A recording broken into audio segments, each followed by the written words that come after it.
Well, hello, friends, and thanks for downloading another weekly episode of the Money Girl podcast.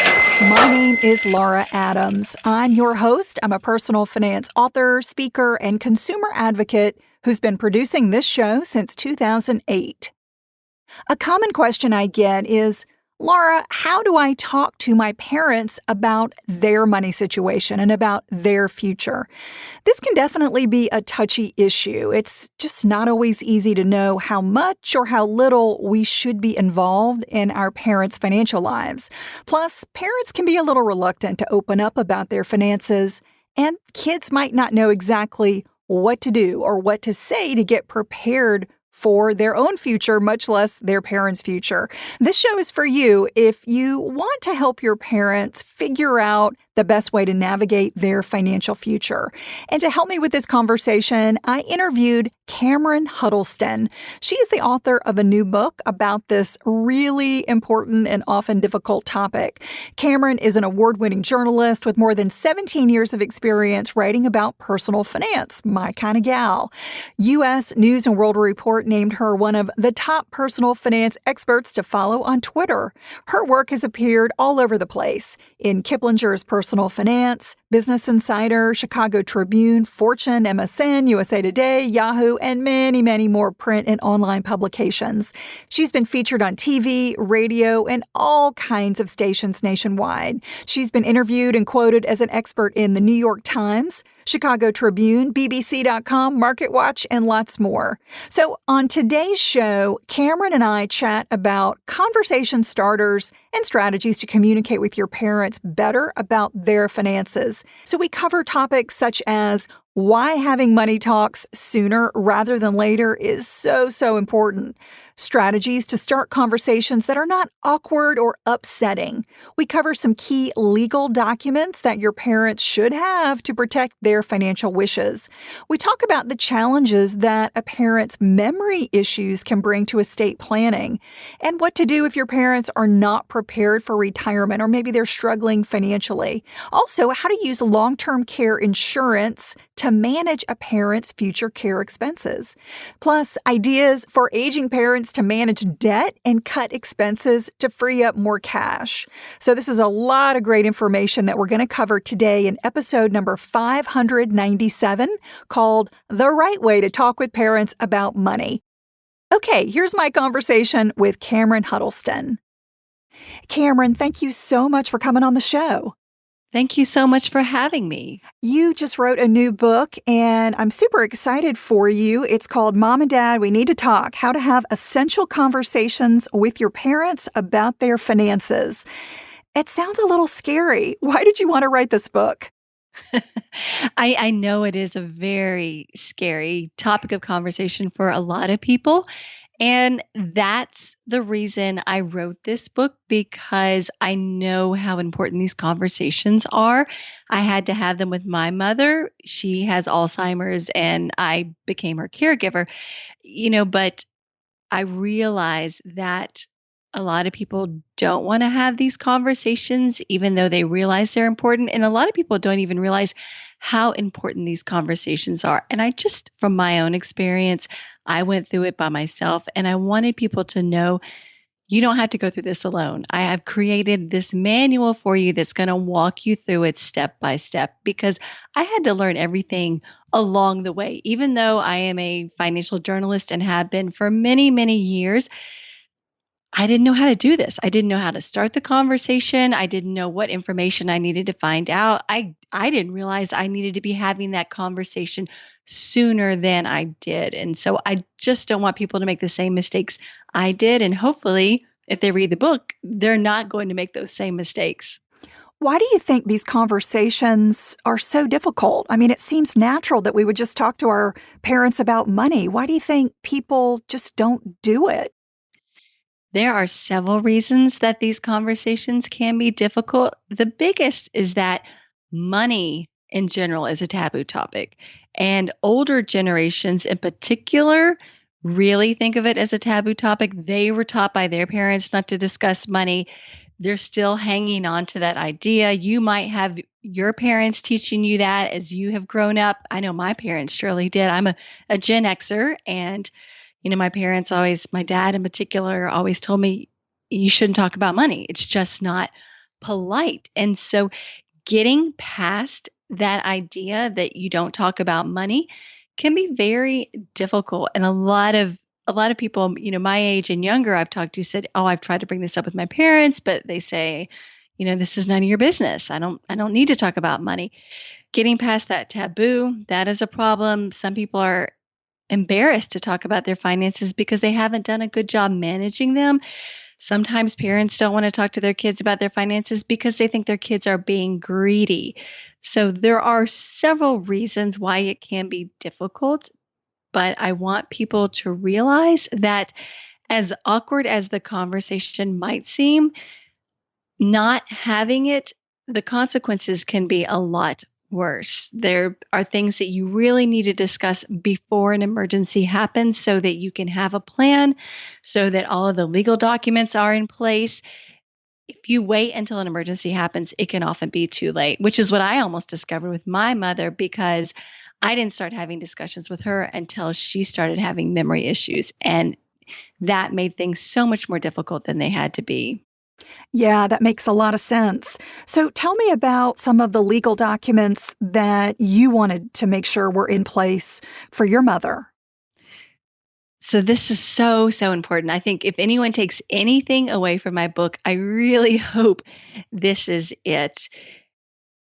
You have to be mentally competent to sign a will, a power of attorney, or an advanced healthcare directive, which is also called a living will in some states. Now, I think most people know what a will is. It spells out where you want your assets to go when you die. If you don't have a will, basically your state has one for you. There is state law that dictates who gets what. And so a will is so important, even if you don't have a lot of money, but you have anything, a house, a car, a will is going to spell out who gets what. And so it's important to let your parents know, hey, mom and dad, I'm not interested in what I'm getting. I just want to make sure that you have put your final wishes into writing so that there's no question about who gets what. We don't want to end up fighting over this. So, this is the way you can approach that will discussion with your parents. With the power of attorney, this is a legal document. It names someone to make financial decisions for you if you no longer can. So I had to have this. My mother named me her power of attorney before her Alzheimer's got too bad. She was still competent enough to sign that document. If you wait until a parent with dementia has declined so much or they've had a stroke or anything that makes them no longer competent, an attorney is not going to let them sign this document. And then you have to go to court to become their conservator. It's a very lengthy, expensive process. So much easier to just do it in advance when your parents are healthy and competent. And then if something happens to them, then you have the legal authority to step in, access their financial accounts, pay their bills for them, because without it, the bank's not going to talk to you. Their retirement account holders are not going to talk to you. You have no access to your parents' finances if they have not named you power of attorney. And then finally, the advanced healthcare directive that lets you spell out what sort of end of life care you want, whether you want to be on life support, that sort of thing. And it also lets you name a healthcare power of attorney, someone who can make healthcare decisions for you if you no longer can. So, so important to have all these documents in place in advance. Yeah, this is so key because I'm sure a lot of people listening are thinking, well, I'm just going to wait until mom and dad get a little older and then I'll just take over. But as you're mentioning, depending on the types of limitations that they have, that may get really sticky legally. And you just don't think about all of these kind of things that you have to navigate before you're actually in the middle of it. And as you said, at that point, it could be too late. So this is something that is so important. And I know it sounds really boring and, even expensive to set these things up. But the key is that you've got to buckle down and just get these created. And once they're done, certainly you can tweak them a little bit if needed, but once they're done, you can kind of rest, I think, a little bit more at ease and at peace knowing that they're done. I mean, that's just a huge obstacle to overcome. Cameron, what about siblings? Do you have any siblings, and how do you think they should factor in this whole process? I do. I have a younger sister, and we have worked well together with my mother and her Alzheimer's. I live closest to my mom, and so I am the caregiver. I also manage her finances for her. It is so important to talk to your siblings even before you talk to your parents because all of you want to get on the same page first. You want to talk to your siblings to figure out who is going to have the conversation with mom and dad, whether it's going to be all of you or just one of you, maybe a couple of you, if there's several of you in your family. You want to figure out when you're going to have the conversation, how you're going to approach the conversation. You also want to discuss what roles you're willing to play as your parents age. It's good for you to decide this in advance of talking to your parents because when you do go to them and sit down, you can simply say, mom and dad, my brothers and sisters and I, we've all been talking. We love you more than anything. You took such great care of us. We want to provide that same care for you if you ever need it. We've talked about how we can do that. But in order to do that, we need to get some information from you. This shows that you guys are united. You and your siblings are approaching your parents as a united front because oftentimes parents are afraid to have these conversations with their kids, especially when it comes to talking about their will, because parents don't always divide things up equally. And they don't want to tell their kids who's getting what because they don't want that fighting to happen. So if you go to your parents saying, we've talked, we're not interested in who gets what, we just want to make sure there's a plan. You have things in writing. We've talked about what we're willing and able to do. Let's sit down and talk together now so we can come up with a plan, all of us together. Cameron, what do you do if you have this conversation with your parents, but you find out that they're not in a good financial place? What if maybe they're not talking to you because, as you mentioned, they haven't done a great job with their own planning? What do you do in that situation? Do you have any tips for listeners if they just, find out, mom and dad might be struggling? This will likely be the case for several people. There are several surveys out there that show that baby boomers, which is one of the largest generations, they are aging, and so many of them are unprepared for retirement. They don't have much in savings. A large percentage have absolutely nothing in savings. A lot of baby boomers don't have any sort of long-term care plan. They don't think they're going to have enough money to pay for health care. So certainly this is going to be an issue for a lot of adult children as their parents age, especially as their boomer parents age. There are a variety of things you can do. Obviously, if your parents aren't comfortable discussing their finances with you because they know they haven't made good choices, you certainly don't want to point that out. You don't want to embarrass your parents. Something that you can do is use yourself as an example. Hey, mom and dad, I found this great way to save money at the grocery store. It's been super helpful. Or mom and dad, I have found that I can set aside a little money each month for emergencies by cutting out some subscriptions that I never use. Share with them some things that you have done to help improve your finances. Basically, you're kind of giving them a tip. Hey, this worked for me. Maybe it'll work for you. And that sometimes can open the door to more conversations. They might take your advice and then they say, you know what, that worked. I should go back and ask my kids, perhaps, if they're doing anything else to save money. You might also want to mention to them, hey, mom and dad, I know that as you're heading into retirement, if you want to have a comfortable retirement, maybe you're thinking about moving to a smaller house. And I want you to know it's okay. Because a lot of times parents are afraid to sell that family home because they think their kids are going to be upset that they've given up the family home. Let them know, mom and dad, what's most important to me is that you are comfortable in retirement. It's okay if you sell the family home. My siblings and I, we're not going to be upset. You can probably find an apartment that's going to be a lot cheaper. You don't have to deal with the maintenance of it. you can find ways to help them out. Not, not suggest that they, not say, hey, mom and dad, I need you to spill your guts about your financial details. Offer ways to help them. Mom and dad, if you want, I can help you find an affordable apartment that'll be better for you, maintenance free, or I can help you find ways to save money. Those sort of things can open the door to conversations and help you get a little bit more involved in their finances and help them out. Talk to me a little bit about long-term care insurance. This is something that a lot of people don't know much about, but it is out there and available to cover everyday types of expenses for folks who are needing care, whether it's getting dressed, cooking, having a nurse oversee some of your everyday care if you're at home. But it's expensive.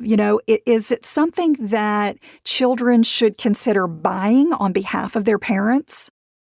You're right. Long-term care insurance can be expensive. It does cover assisted living, nursing home care, in-home care. Just to give you an idea of how much it cost, my husband and I actually went through the process recently. We were getting prices for policies. We're in our mid 40s. We are still healthy. And for a shared benefit for the two of us, it was going to cost around $300 a month, which is a lot.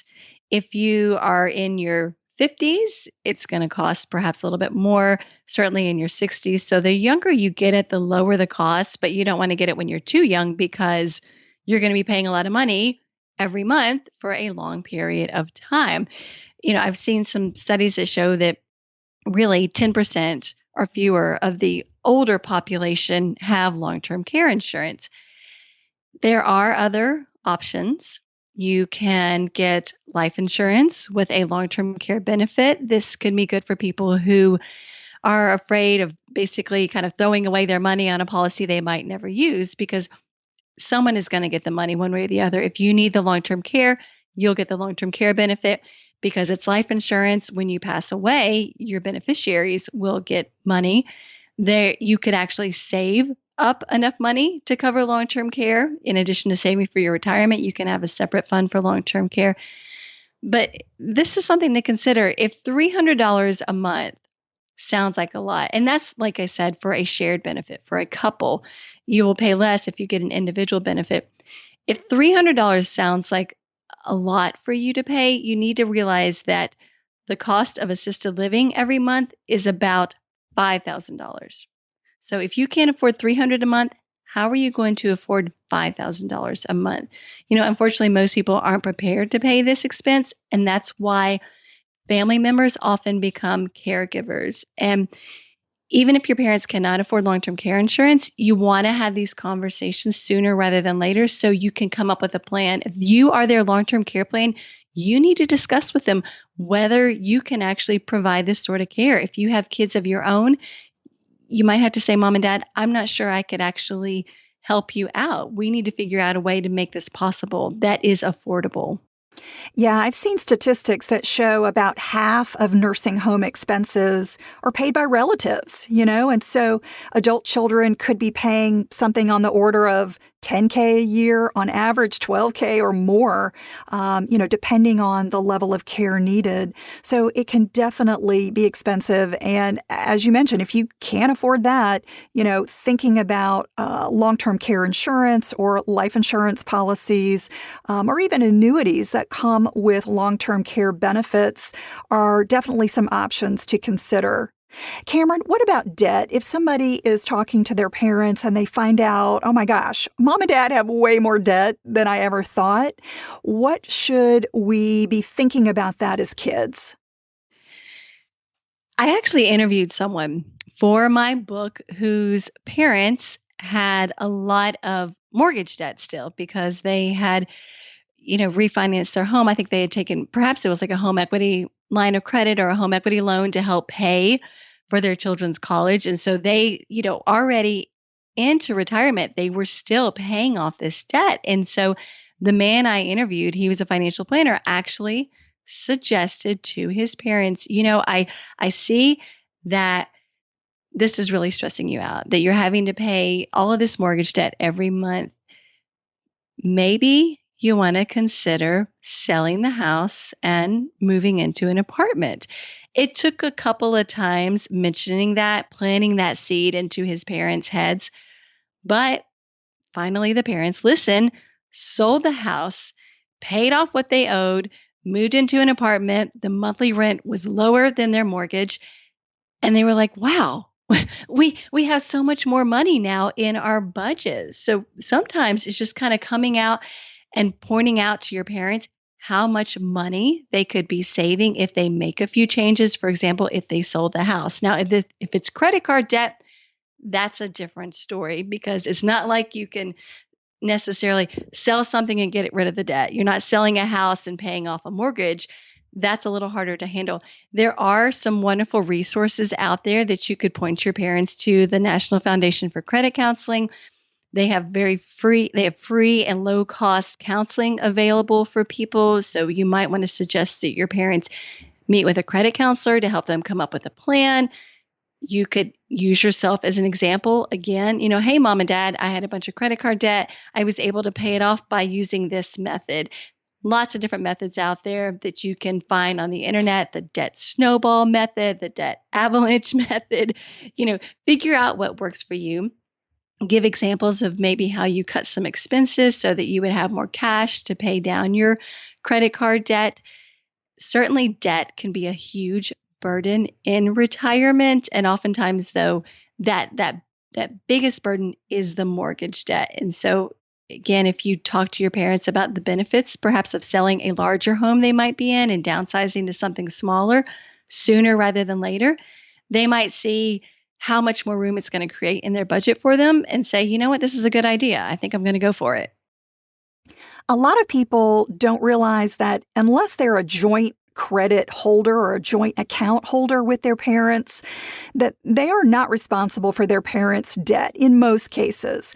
What happens is the estate of your parents is responsible for paying that debt. So what that generally means is less inheritance for you if your parents have a lot of debt, but you're typically not going to be directly responsible for that. Now, a creditor might try to collect that from you. They can certainly try, but legally, unless your name is on that account, you are not responsible for it. So the bottom line, don't freak out if mom and dad have a lot of debt. The idea of just coming up with some alternatives, trying to figure out how to sell certain assets to pay those debts, and realizing that if you're not sharing that debt with them legally, it's not going to be your responsibility. It's going to be mom and dad's estate's responsibility to pay that debt off. And you know what? In a lot of cases, if there just isn't enough money in the estate, those creditors don't get repaid. Unfortunately, that's the way it goes in a lot of cases. So, just realize that you're not going to have to come out of pocket to pay for mom and dad's mortgage or mom and dad's credit card bills unless you're a joint account holder with them. Another thing to think about are beneficiaries. If mom and dad have life insurance, if they've got retirement accounts, remember that you want to review who is on that beneficiary list. Mom and dad may have set those up decades ago, and they may not even know. So that's another good thing to review. It is, and it's a good way to start the conversation with your parents. Finding some of those little things, kind of everyday things that you can discuss that don't really seem like you're prying into their finances. Again, you could use yourself as an example. Hey, mom and dad, I just got a notification from my retirement account company, and they asked me to check out my beneficiaries, make sure everything is updated, or maybe I just got a notification from my life insurance company telling me to make sure that all the beneficiaries I have should still remain the same. Is this something you guys have done recently? Have you, made sure that you still have all the beneficiaries on your account that you want to be the beneficiary? Just a very simple way to kind of get a conversation going about their finances and to make sure that they've actually made this very important move, because if you don't have someone named as a beneficiary, then that account is going to have to go through the probate process when you die. That means it goes through the court system and they have to figure out who's going to get what if you don't have a will and haven't named someone to benefit from that account. This is a book that everyone needs to read. Cameron, tell us a little bit about when it's going to be out and where to get it. It comes out June 25th, and you can get it on Amazon.com, of course, also BarnesandNoble.com and Wiley.com. Wiley is the publisher. You can pre-order it now and save a little bit of money. The price has been marked down about $10. Awesome. Cameron, thank you for writing this book and addressing this just really important and I think often overlooked topic. It was really nice to have you on the show. Thank you so much for having me. I really appreciate you being a Money Girl listener and hope you enjoyed this conversation. You know, it could take several attempts before your parents understand why you want to discuss their finances with them, and may take a little bit of time before they're willing to open up to you. And it might even require somebody like a financial professional or a trusted family friend to help you with this conversation if you feel like you can't make any progress. So just keep trying different approaches. And hopefully your parents and your other family members will recognize how important it is to have this conversation. Visit the Money Girl section at quickanddirtytips.com for more from Cameron. There you'll find 10 things to know about talking to your parents about their finances based on tips from her new book. And if you have a money question, feedback about the show, or ideas for future episodes, I would love to hear them. All you have to do is visit my contact page at lauradadams.com or leave me a voicemail message at 302-364-0308. Money Girl is produced by the audio wizard Steve Rickyberg with editorial support from Karen Hertzberg. If you've been enjoying the podcast, QDT would love for you to rate and review it on Apple Podcasts. That's the easiest way to give back, show your support, and help new listeners find the show. You might also like the backlist episodes and show notes that are always available at quickanddirtytips.com. That's all for now. I'll talk to you next week. Until then, here's to living a richer life.